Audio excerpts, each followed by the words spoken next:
Fanny Pigeaud, journaliste, enquête depuis de très nombreuses années sur le rôle de la France dans la crise ivoirienne des années 2000. Elle s'est aussi interrogée sur le travail de ses confrères français qui ont couvert ces événements. Elle a sorti en 2015 ce livre, France-Côte d'Ivoire, une histoire tronquée. Aujourd'hui, Laurent Gbagbo est acquitté. Les charges de crimes contre l'humanité commis lors de la crise post-électorale de 2010-2011 sont pour l'instant levées. Fanny Pigeaud nous livre son regard sur ces 10 années de crise ivoirienne. Bonsoir, merci d'être avec nous. Bonsoir. Alors, quelques chiffres pour commencer. 231 journées d'audience, 82 témoins, des milliers de documents étudiés et surtout 8 ans de détention pour Laurent Gbagbo pour en arriver à un acquittement. Qu'est-ce qui a dysfonctionné selon vous ? Alors, le dysfonctionnement, il commence dès le début, avant même l'arrestation de Laurent Gbagbo en Côte d'Ivoire, parce que il y a eu collusion, visiblement. On a pu trouver des documents avec Mediapart, avec qui je collabore, des documents qui montrent qu'il y a eu des contacts avant même les violences de la crise post-électorale de 2010-2011, des contacts entre donc Alassane Ouattara, le procureur de la CPI de l'époque, Luis Moreno Ocampo, et la diplomatie française. Et tout ça montre qu'en fait, un dossier a été monté avec pas beaucoup de choses concrètes. Et avant même le début du procès, donc qui a commencé en janvier 2016, il était évident pour ceux qui suivaient l'affaire de près que ça allait se terminer par un fiasco.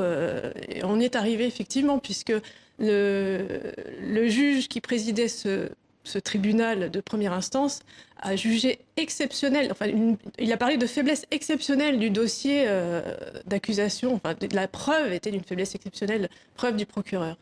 Donc voilà, le dysfonctionnement, il commence avant même que Laurent Gbagbo soit arrêté le 11 avril 2011. Alors, entre le président ivoirien et la France, sous Chirac puis Sarkozy, c'est une longue histoire de désamour. Laurent Gbagbo pense que Paris est derrière le coup d'État de 2002. Vous avez les mêmes conclusions après votre enquête ? Alors, il est évident que Laurent Gbagbo, quand il est arrivé à la présidence de la République en octobre 2000, n'était pas attendu véritablement à Paris. Le contexte était un peu compliqué, on ne va pas revenir dessus, mais il n'était pas dans les petits papiers de la droite française. Et très vite, il a été l'objet de tentatives de coup d'État. Donc, il était arrivé au pouvoir en octobre 2000. La première tentative de coup d'État, c'est janvier 2001. À partir de là, bon, ça s'est enchaîné. Et alors, effectivement, toutes ces tentatives de coup d'État venaient du Burkina Faso. On sait que les rebelles qui ont fait cette tentative, celle dont vous parlez le 19 septembre 2002, étaient basés au Burkina Faso, étaient formés au Burkina Faso, étaient aussi logés et nourris par l'État burkinabé. À l'époque, c'était Blaise Compaoré qui était le président du Burkina Faso, et on sait qu'il avait des liens avec la France extrêmement étroits. Et pourtant, un accord de défense lié la France à la Côte d'Ivoire, pourquoi Paris ne l'a pas appliqué ? Eh bien parce que justement, effectivement, Laurent Gbagbo avait demandé à ce que la France applique cet accord et donc intervienne contre les rebelles qui ont réussi finalement à prendre 60% du territoire ivoirien. Et la France a expliqué que non, c'était une affaire intra-ivoirienne et que ceux qui attaquaient étaient ivoiriens, donc la France n'avait pas à se mêler de ça.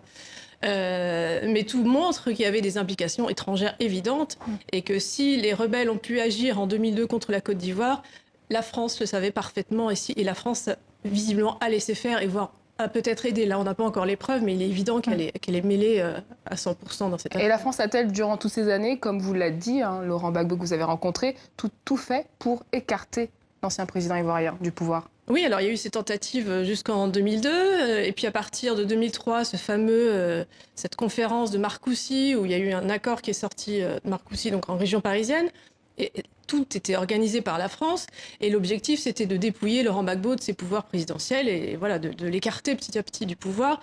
Et jusqu'à, il y a eu aussi novembre 2004, le bombardement de Bouaké, là aussi une histoire extrêmement nébuleuse, mais dont on commence à voir un peu la réalité, avec très certainement une implication française de premier plan venant du gouvernement français. On en saura plus parce qu'il y a un procès qui doit se tenir sur cette question. Et voilà, il y a eu jusqu'en 2004 des tentatives répétées pour écarter Laurent Gbagbo du pouvoir et qui mêlaient Paris. Il y a une question qui se pose, mais que représentait Laurent Gbagbo pour la France selon vous ? Alors, il était gênant, visiblement, il gênait pour plusieurs raisons, parce qu'il a un profil complètement atypique. On n'a pas l'habitude de voir ce genre de président arriver à la tête d'un pays de la zone franc. Président qui n'est pas intéressé par l'argent, visiblement, tout le monde le dit, ses amis ses ennemis. Donc difficilement corruptible, en tout cas, par l'argent, et puis ayant des idées de relations d'égal à égal avec ses partenaires, et en particulier la France.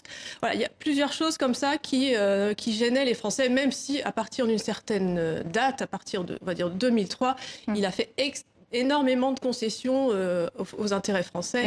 Cette indépendance, elle se matérialisait comment, concrètement? Qu'est-ce qu'il a fait qui aurait pu gêner les Français?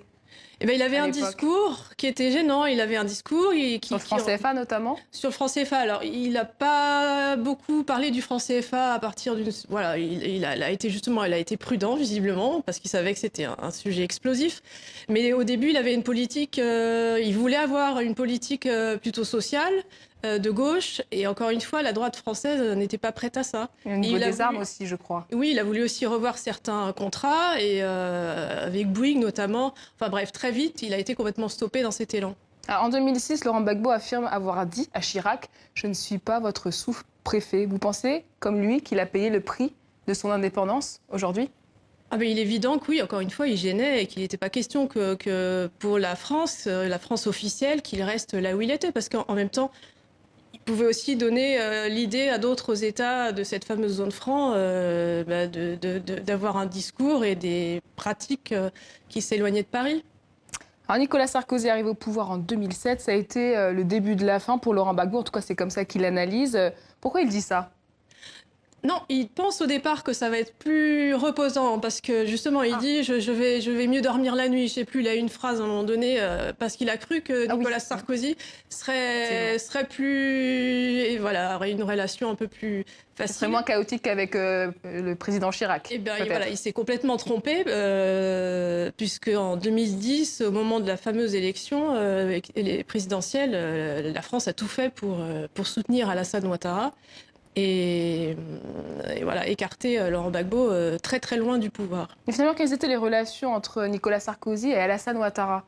Alors, ils se connaissent depuis longtemps. Ils ont travaillé ensemble quand Nicolas Sarkozy était ministre du Budget et Alassane Ouattara était Premier ministre.